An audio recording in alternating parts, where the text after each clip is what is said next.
சிவபக்தி நேயர்களுக்கு அன்பான வணக்கம். இன்று நாம் பார்க்க உள்ள தலைப்பு தேய்பிறை அஷ்டமி தரும் பதிலடிகள் பற்றி காண்போம். தெளிவு குருவின் திருமேனி காண்டல், தெளிவு குருவின் திருநாமம் செப்பல், தெளிவு குருவின் திருவார்த்தை கேட்டல், தெளிவு குருவுரு சிந்தித்தல் தானே, தெளிவு குருவுரு சிந்தித்தல் தானே. சிவாய நம. திருச்சிற்றம்பலம்.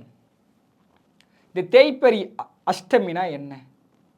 பைரவருக்கு மிகவும் உகந்த நாள். பைரவர் யாரு? சிவபெருமானுடைய ஒரு தோற்றம்தான் பைரவரும். இந்த பைரவர் என்பக்கூடியவர் மிகவும் நீதிமான். பைரவரை பொறுத்த அளவில் நீங்கள் சரியான முறையில் அவர்கிட்ட ஒரு விஷயத்தை சொல்கிறீங்கன்னு வச்சுக்கிங்களேன். இப்போ நான் இருக்கேன், என்னுடைய நண்பன் ஒருவன் இருக்கான், இவங்க 2 பேரும் இருக்கோம். நாங்கள் என்ன பண்ணுறோம், பைரவர்கிட்ட போயிட்டு எங்களுக்கு நடந்த அனைத்து அநீதிகளையும் சொல்கிறோம். இப்படியெல்லாம் நடந்துச்சுப்பா, எங்களால் ரொம்ப நாங்கள் வருத்த போகிறோம் அப்படின்னு அந்த தேய்பிறை அஷ்டமியில் போய்ட்டு அந்த பைரவர்கிட்ட சொன்னால், எங்கள் மேலே எந்த தவறும் இல்லைன்னா நாங்கள் ஓகே, எந்த பிரச்சனையும் எங்களுக்கு இல்லை. எங்கள் மேலே தவறு இருந்தால் நாங்கள் தப்பு பண்ணதுக்கு எங்களுக்கும் அடி விழும். ஆப்போசிட்டில் பண்ணார் பார்த்தீங்களா எங்கள் அநீதி, அவருக்கும் அடி விழும். இவர் ஒரு நீதிமான் பைரவர். செய்த தவறுக்கு அடிய கொடுக்கக்கூடிய ஆள் பைரவர். அப்ப அந்த பைரவருக்கு சிறந்த நாளாகிய தேய்பிறை அஷ்டமியில் நாம் யாரெல்லாம் ஒரு கோயில் அஷ்டமிக்கு போயிட்டு ஒரு பைரவர அபிஷேகத்துக்கு கலந்துக்கிறதோ, இல்லை சிவனாலயத்துக்கு போகிறதோ, இல்லை திருவண்ணாமலை கிரிவலம் சுற்றுறதோ, இப்படியெல்லாம் இந்த அஷ்டமி நாட்களில் போயிட்டு நம்மளுடைய பிரச்சனைக்கு பயங்கரமான சிறப்பு நாளாலே தேய்பிறை அஷ்டமி. இந்த எதிரிகளுக்கு மிகவும் உகந்த நாள். நமக்கு எதிரிலாம் இருக்கிறாங்கப்பா, என்னை சுற்றி ஒரே பிரச்சனை. பாசிட்டிவான விஷயத்துக்கு ஆப்போசிட்டாக நெகட்டிவாக ஒரு விஷயம்லாம் பண்ணுவாங்க பாருங்கள். எலுமிச்சை பழம் சுற்றி போகிறது, அதற்கப்புறம் எதனா ஒன்று நம்மளுக்குன்னு செஞ்சு இது கை வரக்கூடாது, கால் வரக்கூடாது, இப்படி செய்யக்கூடிய அநீதியான செயல்கள், அழுக்கான செயல்கள், இப்படி அவங்க எதனாவது செஞ்சுட்டு போட்டோம், அதால் நம்ம ரொம்ப பாதிக்கப்பட்டு நான் இருக்கிறேன்னு வச்சுக்கோங்க. அப்போ நான் போயிட்டு அந்த தேய்பிறை அஷ்டமியில் போயிட்டு ஒரு கிரிவலத்தை சுற்றி வந்தால் எனக்கு இவங்க என்னென்ன செஞ்சாலும் ஒன்றும் எனக்கு வராது. எனக்கு இவங்க ஒரு முறை தான் செஞ்சுருப்பாங்க, 10 மடங்காக எனக்கு 1% துன்பப்படுத்துகிறாங்கன்னா 10% அவங்களுக்கே மாறும். நம்ம எதையும் பண்ண வேண்டியதில்லை. அந்த தேய்பிறை அஷ்டமிக்கு அவ்வளோ சக்தி. எதிரிகளை வேறறுத்துரும், மரண பயத்தை தரும். நம்ம மேலே தவறு இல்லைன்னா தரும். நம்ம மேலே தவறு இருந்தால் நம்ம சாமிகிட்டே சொல்லி நம்மளே அடி வாங்கிக்கிற கதை தான் இது. எல்லா தப்பு நான் பண்ணிட்டு சுவாமி என்ன இப்படி பண்ணிட்டாரு, அவன் இதை சரிக்கூடாது அப்படி நான் போய் கேட்டனோ, அவர் வச்சுங்கிற ஆயுதத்தால் நான் தான் அடி வாங்கணும்.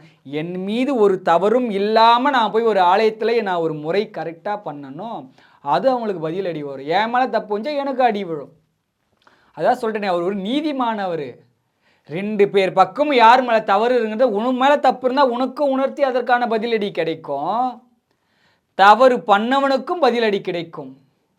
அதிகமாக இந்த எதிரியுடைய தொல்லை, நிறைய பேர் நம்ம சரியான வழியில் போனாலும் நம்மளை ரொம்ப தொந்தரவு பண்ணி நம்மளை சீர்குலையணுன்ட்டு ரொம்ப பேராசையில் செயல்படுவாங்க. அந்தமாரி மனிதர்கள்லேருந்து நம்ம விலகம்னாலே இந்த தேய்பிறை அஷ்டமி ஒரு விளக்கு போடுறதோ, அந்த தேய்பிறை அஷ்டமி ஒரு சிவனாலயம் போய் நீ ஒரு அர்ச்சனை பண்ணுறதோ, இந்தமாரி செயல்களெல்லாம் நீங்கள் செய்யும்பொழுது என்ன நடக்கும்னா, இந்த பிரச்சனைகளில் இருந்து நீங்கள் விலகக்கூடிய வாய்ப்பு தருவார் இறைவன்.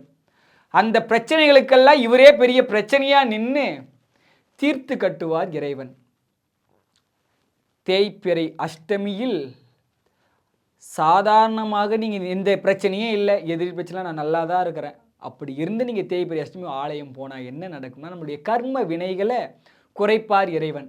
இப்பிறவில செய்ததோ அல்லது இதற்கு முன்னாடி பிறந்த பிறவில செய்ததோ, எப்பிறப்போ அனைத்து பிறவின் வினைகளையெல்லாம் நமக்கு இப்பிறப்பிலே கொடுத்து அத்தனை வினைகளும் தீர்த்து நல்ல எண்ணத்தோடு பரிசுத்தமான மனதோடு இறைவனை நெருங்கக்கூடிய வாய்ப்பெல்லாம் நல்குவார்.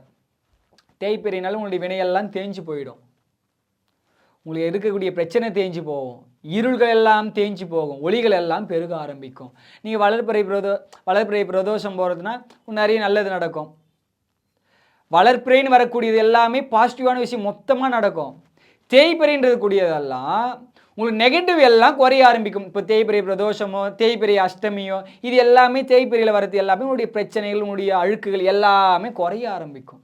எல்லாருக்கும் அதிகமாக இந்த தேய்பிறை நாட்களில் வரக்கூடிய பலன்கள் அதிகமாக பார்க்குறது கிடையாது. இந்த வளர்பிறையில் போனால் நம்ம வினை குறையுதோ இல்லையோ நம்மளுக்கு நல்லது மட்டும் நடக்கணுன்ட்டு வளர்பிறை பிரதோஷம்னா சிறப்பு பண்ணுறாங்க, வளர்பிறை அஷ்டமினா சிறப்பாக போகிறாங்க. ஆனால் தேய்பிறைனா அந்தளவு முக்கியத்துவம் தரத்தில்லை. ஏன்னா இங்கே தரக்கூடிய முக்கியத்துவம் உங்களுக்கு தெரியறது கிடையாது, அறியாமை. தேய்பிறை தான் மிகவும் சிறந்தது. ஏன்னா தேயக்கூடிய வினை தேஞ்சு போச்சுன்னு பிரச்சனையே இல்லை. நீ என்ன தான் வளர்ப்பில் போய் நிறைய நல்லதெல்லாம் நம்ம வாங்கி வச்சுக்கினாலும் பிரச்சனைன்னு ஒன்று எனக்கு வரும்போது நான் என்ன பண்ண முடியும்? எவ்வளோ பெரிய ஆனந்தத்தை வச்சுருந்தாலும் அந்த இடத்துல நான் அழுதுந்தான் இருக்க முடியும். என்னுடைய பிரச்சனையெல்லாம் இங்கே தேய்பிறையில் மொத்தம் தீர்த்து கட்ட பிறகு தானாகவே நல்லது நடக்க போகுது. தேய்பிறை என்றைக்குமே சிறப்பு தான். யாருக்கெல்லாம் சிறப்புனா கர்மவினியை சேர்த்து வச்சவங்களுக்கு சிறப்பு, கர்மவினியே இல்லாதவங்களுக்கு எல்லா நாளுமே சிறப்பு. நான் அதிகமான கர்மவினை பண்ணியிருக்கேன், அதிகமாக ஓடி தான் ஆகணும், உழைச்சி தான் ஆகணும். என்ன ஒரு ஆலயத்தில் போயிட்டு ஒரு சிவமந்திரங்களை சொல்ல போகிறோம், மனதார இறைவனை வழிபட போகிறோம், ஒழுக்கமாக வாழணுன்ட்டு நம்ம கோயிலுக்கு போகிறோம். இது எல்லாம் பண்ணுறதுக்காக தான் அத்தனையும் இங்கே நடக்குது. அது எல்லாம் இருந்தாலே நமக்கு நன்மை நடக்க ஆரம்பிச்சிடும். நன்மை எல்லாருக்கும் வாழ்க்கையில் நடக்குது, ஆனால் நிலையாக நடப்பது கிடையாது. அது நிலையாக நடப்பதற்கு தான் இறை வழிபாடு, அதற்கு தான் பக்தின்ற ஒன்று வேணும். அந்த பக்தி தான் நிலையான ஆனந்தம் தரும், நிலையானது எது என்பதையும் உங்களுக்கு உணர்த்தும், நிலையற்றதையெல்லாம் உங்களோடு தொடர்பு உடையதை நீக்கவும் முயல்விக்கும். தேய்பிறை அஷ்டமி யாருக்கெல்லாம் பிரச்சனை இருக்கோ, யாருக்கெல்லாம் இன்னல்கள் இருக்கோ, யாரெல்லாம் இந்த உறவு நீங்கன்னா நிம்மதியாக இருப்போம்பா அப்படின்னு நினைக்கக்கூடிய எல்லாரும் தேய்பிறை அஷ்டமியை பயன்படுத்துங்கள். கற்றது கை மண்ணளவு, கல்லாதது உலகளவு என்பதை கூறி விடைபெறுகின்றேன். சிவாய நம. திருச்சிற்றம்பலம்.